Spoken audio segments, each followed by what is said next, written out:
ত্রয়োদশ জাতীয় সংসদ নির্বাচনের বাংলাদেশের একটি অন্যতম গুরুত্বপূর্ণ সংসদীয় আসন কুমিল্লা ৪ বা দেবিদ্বার উপজেলা, যেটি হাসানাত আব্দুল্লাহকে সমর্থন জানিয়ে সরে দাঁড়িয়েছেন জামাত ইসলামের প্রার্থী সাইফুল ইসলাম শহীদ।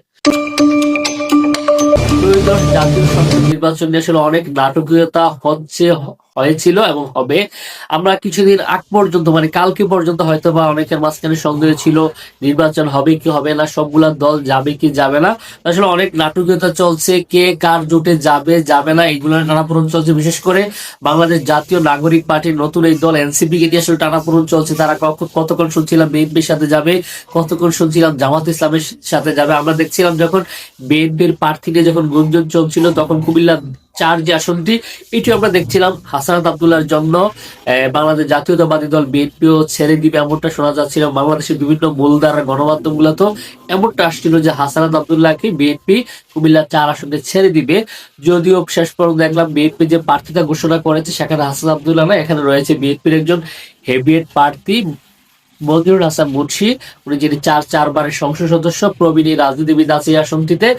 এবার গত 2-3 দিন যাবত আসলে একটা গুঞ্জন চলছিল জামাত ইসলাম এবং এনসিপির মধ্যে জোট হওয়ার, যে 8 দলীয় জোট, সেই জোটে এনসিপি যোগ হওয়ার এবং সকল জল্পনা কল্পনা শেষ। সেই জোটে যোগ দিয়েছেন বাংলাদেশ নাগরিক পার্টি এনসিপির দক্ষিণাঞ্চলের মুখ্য সংগঠক এবং জুলাই আন্দোলনের অন্যতম সম্মুখ সারির যোদ্ধা হাসানাত আব্দুল্লাহ। হাসানাত আব্দুল্লাহ ব্যক্তিগতভাবে দেবিদ্বারে বেশ জনপ্রিয় এবং জামাতেরও একটা ভোট ব্যাংক রয়েছে দেবিদ্বারে। তো সব মিলিয়ে আসলে বিশাল একটা লড়াই হবে কুমিল্লা ৪ দেবিদ্বার আসনটিতে এবং হাসানাত আব্দুল্লাহ কুমিল্লা বিভাগের জন্য ফাইট দিয়ে যাচ্ছেন। এবং শুধু তাই নয়, কুমিল্লার দেবিদ্বার উপজেলার জন্য বিশাল বরাদ্দ এলো আলোচিত হয়েছিলেন। দেবিদ্বার মানুষের জন্য শুধু দেশবাসীর কাছে হয়তো কালা রয়েছে, বাট দেবিদ্বারকে উনি ভালোবাসেন, নিজের যারা কুমিল্লাকে ভালোবাসেন। তো আমরা প্রত্যাশা করবো দেবিদ্বার যে কুমিল্লা ৪ আসন, সেই আসনটিতে মঞ্জুরুল হাসান মুন্সী একজন প্রবীণ রাজনীতিবিদ, বিএনপির একজন সিনিয়র নেতা, ওনার সাথে হাসান আব্দুল্লাহর ব্যাপক একটি লড়াই হবে।